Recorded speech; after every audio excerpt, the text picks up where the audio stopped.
German خوش آمدید. مگر وہ علم کے موتی کتابیں اپنے آبا کی جو دیکھیں ان کو یورپ میں تو دل ہوتا ہے سے پارا. آج مدارس کا ایک بڑا خاصہ ہے. یہ کردار جو مدارس نبھا رہے ہیں میں تو اس پہ اطمینان کا اظہار کرتا ہوں. یوں کرتا ہوں کہ جب میں دنیا بھر میں جاتا ہوں وہاں مجھے لوگ کہتے ہیں کہ جی آپ کے یہاں ہم آئے تھے پڑھنے کے لیے. میں کہتا ہوں ہمارے یہاں تو کوئی آکسفورڈ نہیں ہے, کوئی کیمبرج نہیں ہے, مگر وہ کہتے ہیں نہیں آپ کے یہاں پاکستان میں ایسے مدارس ہیں کہ انڈونیشیا, ملیشیا, شری لنکا اور بہت مختلف مسلم ممالک سے لوگ یہاں پر آتے ہیں پڑھتے ہیں, جو مجھے خوشی دیتی ہے, مسرت دیتی ہے. اور یہ بات میرے لیے کافی ہے کہ پاکستان کا نام روشن ہو رہا ہے. پھر یہیں کے پڑھے ہوئے لوگ مختلف جامعات میں جا کے خدمت دے رہے ہیں, اور پھر جس انداز سے تبلیغ کا کام ہو رہا ہے میں سمجھتا ہوں بہت ہی آسن عمل ہے. مگر وہیں پر کچھ سوالات اٹھتے ہیں, یہ تفریق کیوں ہے جامعات کی, خاص طور سے مدرسہ الگ ہے, یونیورسٹی الگ ہے, پھر ایک مذہب بیزاری کا جذبہ جو آج ہماری یونیورسٹیز میں آ چکا ہے, اس کے پیچھے کون کار فرمائے؟ ابھی کچھ دنوں پہلے آپ نے واقعہ سنا جی, ایک ٹیچر نے ایک ایسا پیپر بنا دیا, یقیناً اس ٹیچر نے پڑھایا بھی ہوگا اور کیا پڑھایا ہوگا, اور اس سے پیچھے کیسے لوگ ہوں گے جو اس کو موقع دے رہے ہوں گے. یہ ایک سوالیہ نشان ہے. مذہب بیزاری کے ساتھ ساتھ اس کا سلوشن کیا ہو سکتا ہے, یہ اسباب کس طرف لے کے جا رہے ہیں, اور اس کو کوئی سدباب کرنے والا ہے کہ نہیں ہے. میں نے اس پہ بات کرنی کیونکہ بڑی ساری جامعات, معروف جامعات سے پڑھے ہوئے لوگ گستاخ اور سزاور بھی ہوئے ہیں, یعنی ان کو گستاخی کے بدلے پھانسی کی سزا, سزائے موت بھی ہوئی ہے. تو میں نے کبھی ایکسپیکٹ بھی نہیں کیا کہ ایسا بھی ہو سکتا ہے. لہٰذا آج ہم اس پہ بات کرنے کی خواہش مند ہیں. میں سب سے پہلے ڈاکٹر عمیر صدیقی صاحب سے یہ سوال پوچھنا چاہتا ہوں. یہ ایک سچی بات ہے کیونکہ آپ کا تعلق دونوں طبقوں سے ہے, آپ یونیورسٹی میں بھی پڑھاتے ہیں اور پھر آپ کا ایک مذہبی مزاج بھی ہے, تو مذہبی بیزاری اب جامعات کا خاصہ بن گئی ہے, اس میں آ چکی ہے, انوالو ہو چکی ہے, ایسا ہے؟ بسم اللہ الرحمن الرحیم. بہت اہم عنوان کا آج آپ نے انتخاب کیا ہے, اور بالخصوص میں یہ سمجھتا ہوں کہ جب آپ مذہب سے دوری یا بیزاری کا ذکر کرتے ہیں تو اس وقت یہ حملہ صرف یونیورسٹیز پر نہیں ہے, بلکہ اگر آپ اسکولز, کالجز اور ڈاکٹورل اور پوسٹ ڈاکٹورل لیول پر اگر آپ جاتے ہیں تو جس انداز سے ہمارے ہاں ڈی اسلامائزیشن آف نالج ایک خاص پروسیس اور مرحلے سے گزرنے کے بعد کی گئی ہے, اور ایجوکیشن کو بھی سیکولرائز کیا گیا ہے, تو اب نتیجہ یہ ہے کہ مادہ پرستی کے اس دور میں بتدریج تعلیمی نظام بھی جو پہلے کبھی کسی دور میں تعلیم, تادیب, تزکیہ اور بالخصوص تربیت پر مشتمل ہوتا تھا, اب وہ سیکولرائزیشن کے سبب, وہ ڈی اسلامائزیشن کی وجہ سے ایک ایسے نہج پر چل چکا ہے کہ جس کے سبب ہم دیکھتے ہیں کہ اب ہمارے طلباء اور اساتذہ ان میں مذہب بیزاری بتدریج بڑھتی چلی جا رہی. میں یہ بات بھی ضرور کہنا چاہوں گا کہ جہاں ہمارے ہاں مذہب بیزاری بعض سیکٹرز میں نظر آ رہی ہے, اس کے مقابلے میں ہمارے یونیورسٹیز کے طلباء اور طالبات میں دینی رجحان بھی اسی قدر زیادہ تیزی سے بڑھتا چلا جا رہا ہے. میرا کیونکہ بہت زیادہ اتفاق رہتا ہے یونیورسٹی کے اسٹوڈنٹس کے ساتھ انٹریکشن کا, میں نے خود مدرسے سے پڑھا بھی ہے, کئی برس وہاں پر پڑھایا بھی ہے, تو مجھے یہ بات معلوم ہے کہ اس وقت جو اسٹوڈنٹس اس وقت خاص طور پر جدید جامعات کا رخ دیکھ چکے ہیں, اب ان کو سکون کی دولت چاہیے. جس تیزی کے ساتھ نشہ نعوذ باللہ ہمارے ہاں اداروں کے اندر بڑھتا چلا جا رہا ہے, اچھا. لوگ دین سے دور ہو رہے ہیں, دنیا بھی ان کے ہاتھ سے جا رہی ہے, تو اب بتدریج لوگوں کو دین کی تعلیم میں سکون میسر آ رہا ہے. تو میں یہ سمجھتا ہوں کہ 3 چیزیں ہیں جن کی اصلاح کی طرف خاص توجہ دینے کی ضرورت ہے. Number 1 teaching methodology, number 2 teachers training اور سلیبس. اگر ان 3 چیزوں کو جامعات میں آپ تبدیل کریں اور خاص طور پر بچوں کی تعلیم کے ساتھ تربیت, تادیب اور تزکیہ پر توجہ واہ دی واہ جائے, واہ. تو جو جدید دور میں کیپٹلزم کی وجہ سے یا پوری زندگی کی معاشی تعبیر کی وجہ سے جو ہمارے اندر صرف ایکسچینج ویلیو کی بنیاد پر چیزوں کو اب نفع اور نقصان میں ہم تولنے لگے ہیں, تو میں سمجھتا ہوں یہ ہے بنیادی سبب جس کی وجہ سے لوگ اب مذہب سے دور ہوتے چلے جا رہے ہیں.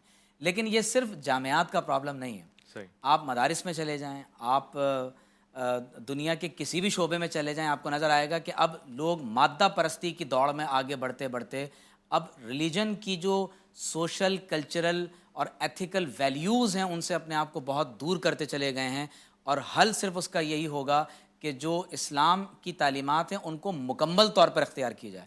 افتؤمنون ببعض الکتاب وتکفرون ببعض, یہ نہیں ہو سکتا کہ قرآن کے بعض پہلوؤں کو لے لیا جائے اور حضور علیہ السلام کی سیرت کے بعض پہلوؤں کو ترک کر دیا جائے.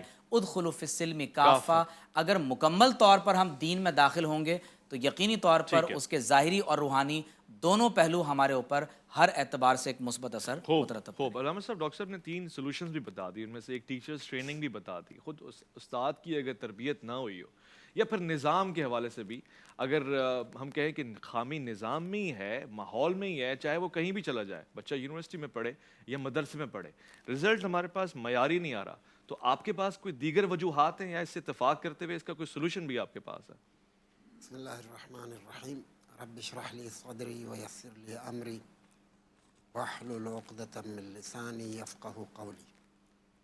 ڈاکٹر صاحب کی باتیں متین اور اچھی تھیں، لیکن میں کچھ اور جہات کی طرف اشارہ کروں گا اور غور کیجیے گا۔ ہمارے جامعات اور درسگاہیں ظاہر کسی حکومت کے زیر نظر چلتی ہے، اور حکومتوں کا قبلہ جیسے ہوگا اور اس سے مختلف نہیں ہو سکتا ہے جامعات۔ اگر حکومتیں حضرت پیغمبر اکرم صلی اللہ علیہ وآلہ وسلم اور ان کے لائے ہوئے دین کے عاشق ہوں تو اس کا اثر جامعات کے اوپر پڑ جائے گا، اور اگر ایسا نہ ہو تو اس کا اثر بھی پڑ جائے گا۔ اور بنیادی طور پہ اگر آپ دیکھیں تو کسی بھی ملک کو چلانے کے لیے چند سسٹمز ہیں، ان میں ایک سیاسی سسٹم، اکنومیکل سسٹم، دفاعی سسٹم، ایجوکیشن سسٹم۔ اس وقت مجھے بتا دیں کہ ان میں سے کتنے سسٹم آپ کے اپنے ہیں؟ صحیح۔ سب کے سب کیپٹلزم کے ہیں، یعنی ان ملکوں کی بات کر رہا ہوں جو ہمارے پاکستان جیسے ملکوں کی بات کر رہا ہوں، سب کے سب کیپٹلزم کے۔ آپ کا دفاعی نظام اپنا نہیں ہے، آپ کی ٹریننگ جو ہے وہاں پر کرائی جاتی ہے، بریگیڈیئر سے اوپر کے سطح کے جو افسر ہیں وہ متعین کرتے ہیں۔ صحیح۔ اچھا، آپ کا دفاع کے جو سارے ساز و سامان ہیں وہ زیادہ تر وہاں کے ہیں۔ ٹریننگ تو ہماری پاکستان میں ہوتی ہے، نہیں، بڑے سطح پہ ان کو لے جایا جاتا ہے۔ وہ تو ایکسچینج پروگرام کے تحت اگر کوئی پروگرام کبھی ہوتا ہو تو ایک الگ بات ہے۔ اور یہ دفاعی نظام، باقی سیاسی نظام تو کلیئرلی واضح ہے کہ وہ جب تک نہ چاہیں آپ کی حکومتیں ڈاواڈول رہتی ہیں، اور اگر کوئی حکومت ان کے خلاف جانا چاہے تو اس کے کان پکڑ کے نکال کے پھینک دیتے ہیں، معلوم ہے، کلیئر ہے۔ اچھا، اکنومیکل سسٹم اس سے بھی واضح تر ہے، ایجوکیشن سسٹم بھی ایسا ہے۔ جب یہ سارے سسٹم ان کے ہیں تو آپ کیا توقع رکھتے ہیں؟ کیسے ممکن ہے کہ اس میں یعنی یہ الحاد نظر نہ آئے؟ جب اس کے پیچھے کی قوتیں ساری ملحد ہیں تو ایسا تو ہوگا۔ یعنی ہمیں یعنی زمینی حقائق کو قبول کرنا چاہیے، جذبات اور احساسات اور خیالی دنیا میں نہیں رہنا چاہیے، جو واقعیات ہیں۔ اچھا، پھر انہوں نے حد یہ ہے کہ ہمارے لیے اسلام بھی انہوں نے بنا دیا۔ انہوں نے داعش بنا دی، انہوں نے القاعدہ بنا دیا، جو دنیا میں اسلام کو کی نمائندگی کر رہے تھے اپنے اپنے زمانوں میں، ٹھیک ہے۔ اور ان کے بنائے ہوئے یعنی مسلمان چہروں سے آپ کیا توقع رکھ سکتے ہیں؟ انہوں نے بنایا ہو کسی کو۔ اچھا، اور حد یہ ہے کہ افغانستان اور کے جنگ میں جب رشیا اور افغانستان کی جنگ ہو رہی تھی تو اس وقت ان کو جہاد کی ضرورت تھی، امریکیوں کو، تو وہاں پر لٹریچر وہاں پر بنتے تھے، اچھا، اور اس کو لا کے یہاں پر تقسیم کرتے تھے، اور اس میں فارسی میں، پشتو میں اور اردو میں، انگلش میں، تینوں زبانوں میں ٹیچرز بھی ان کے آتے تھے۔ اللہ اکبر۔ اور وہ یہاں پر بعض مدارس بھی انوالو تھے کہ اس لٹریچر کو آگے بڑھانے میں۔ آپ کیا توقع رکھتے ہیں؟ اچھا، آپ کا اپنا یعنی آپ کا ہر جرنل، آپ کا ہر سیاسی لیڈر، آپ کا ہر جج، یہ سب کے سب اس کو اپنا قبلہ سمجھتے ہیں؟ نہیں، یہ آپ کہہ رہے ہیں کہ ایسا رہا ہے ماضی میں، اب بھی ہے، اب تو ہر کسی کو تو نہیں ڈال اب سکتے۔ بھی کوئی خال مجموعی طور سے کوئی ایک بندہ ایسا ہوگا نظر آ جو رہی نہ ہے نکلے۔ تو ایسی صورت میں آپ امید نہیں رکھ سکتے ہیں کہ میں مایوسی کی باتیں نہیں کر رہا ہوں، میں کہنا یہ چاہتا ہوں کہ جب تک آپ مستقل نہیں ہوں گے اپنے سیاسی نظام میں، اپنے دفاعی نظام میں، اپنے ایجوکیشنل نظام میں اور اپنے اکنومیکل نظام میں، اس وقت تک آپ کچھ نہیں کر سکتے. آپ ٹھیک ہے. ان سے بھیک مانگ کے جو کچھ سیکھتے ہیں ان کے یونیورسٹی سے حاصل کر کے, صحیح. وہ آپ کو کیا اسلام محمدی سکھائیں گے نہیں, کیا؟ ایسا نظر نہیں آتا. بالکل صحیح فرما رہے ہیں. میں ایک وقفے کی طرف جا رہا ہوں اور اس میں ظاہر علامہ صاحب کی رائے کا احترام کرتے ہوئے میں صرف یہ بات کہنا چاہتا ہوں کہ ظاہر مجموعی طور سے ہو سکتا ہے کہ آپ کو ایسا نظر آ رہا ہو, مگر سارے اساتذہ, سارے وکلاء, سارے ججز, سارے جنرل, یہ ایسا نہیں ہے. میں نے یہ بات کہہ دی. میں نے یہ نہیں کہا. افراد پر نظر میں نہیں یہ ہے. بات کہہ رہا ہوں, میری بات افراد پر نظر نہیں ہے, میں نظام کے اوپر بات کر رہا میں ہوں. یہ کہہ رہا ہوں. میں یہ نہیں کہہ رہا کہ آپ یہ کہہ رہے ہیں, میری بات بھی سنیں. میں یہ کہہ رہا ہوں, اور میں جو کہہ رہا ہوں وہ سنیں پلیز, کہ سارے کے سارے ایسے نہیں ہیں, نہ ہی سارے وکلاء, نہ ہی سارے ججز, نہ ہی سارے جنرل. ہم نظام کو کہنے کے چکر میں یہ کہہ جاتے ہیں کہ شاید تاثر یہ جائے گا. ڈاکٹر صاحب نے بڑی خوبصورت بات کی. جی, میں ایک مختصر وقفے کی طرف جاؤں گا. ایک جملہ, اس کے نتیجے میں ریئیکشن آتا ہے طلباء کی طرف سے, اور ایک طبقہ جو ہے وہ زیادہ شدت کے ساتھ اسلام کی طرف جا رہے ہیں. یہ ایک پلس پوائنٹ بھی ہے. ٹھیک ہے, لوٹ کر آتے ہیں. ایک وقفہ الف لامی میں اس وقت آپ اور میں دونوں ملنے والے ایک مختصر سے وقفے کے بعد. منتظر ہوں.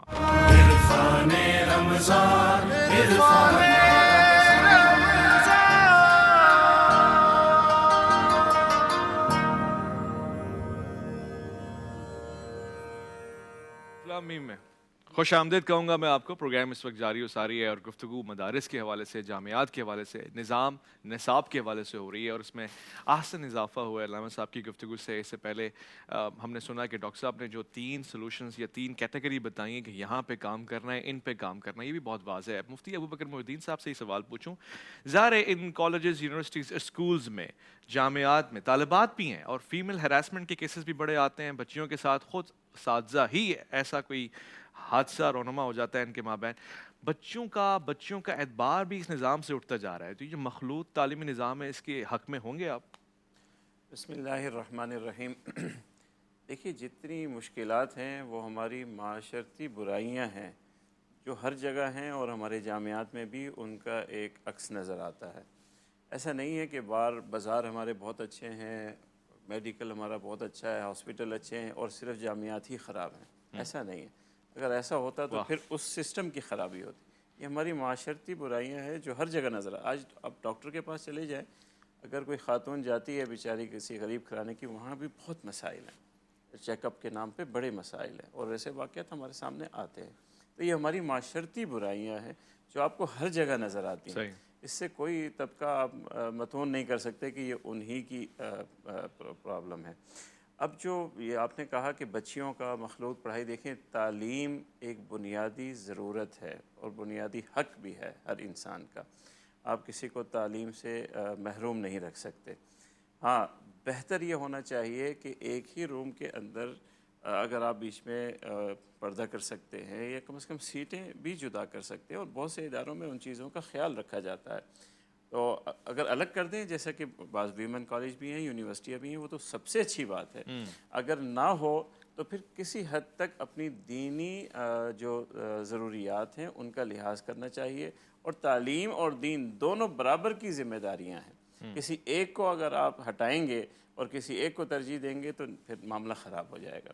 یہ بیلنس کرنا ہے ہمارے معاشرے کو, کہ اللہ تعالیٰ کے احکامات کو بھی پورا کرنا ہے جو خواتین سے متعلق ہیں, اور وہ کوئی مشکل احکامات نہیں ہیں, صحیح کیے جا سکتے ہیں بڑی آسانی سے, اور بہت ادارے کر بھی رہے ہیں اسے.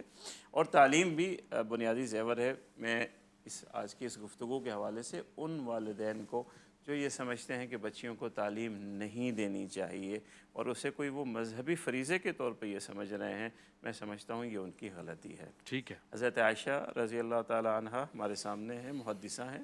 حضرت ام سلمہ امہات المؤمنین ہیں, محدثہ. اس وقت تو دینی تعلیم ہوتی تھی نا. اور پھر صحابیہ کتنی ہیں جو غزوات میں جایا کرتی تھی, مرہم پٹی آخر سیکھا تو کر رہی تھی نا, بغیر سیکھے کون کر سکتا ہے مرہم پٹی. تو یہ ساری چیزیں ہمارے رہی ہیں روشن ادوار میں, اور خواتین کے لیے ان سب چیزوں کی ایجاد ہونی چاہیے. ٹھیک ہے. قاری صاحب, آپ بھی اس پہ اپنی رائے کا اظہار فرمائیں. ظاہر بچیاں بچے ساتھ پڑھ رہے ہیں, یعنی ایک کانسیپٹ تو ہمارا الحاد کی طرف ہمیں لے کے جا رہا ہے, اور بدقسمتی سے میں دیکھ رہا ہوں کہ اس کا رجحان بڑھتا جا رہا ہے. نہیں معلوم جو فیکٹرز ڈسکس ہوئے ہیں یہی ہیں, اس کے علاوہ بھی ہیں. دوسرا یہ بھی ہے نا کہ جی اب پردہ نہیں ہے تو اب فحاشی بھی عام ہو رہی ہے, اب تو فنکشنز بھی ہر قسم کے ہو رہے ہیں, اور اگر ساتھ میں پڑھ رہے ہیں تو پڑھ نہیں رہے, باقی سب کچھ کر رہے ہیں. جزاک اللہ. پہلی بات یہ ہے کہ کہتے ہیں نا کہ میں اس کا گیلا کروں تو بھلا کس طرح کروں.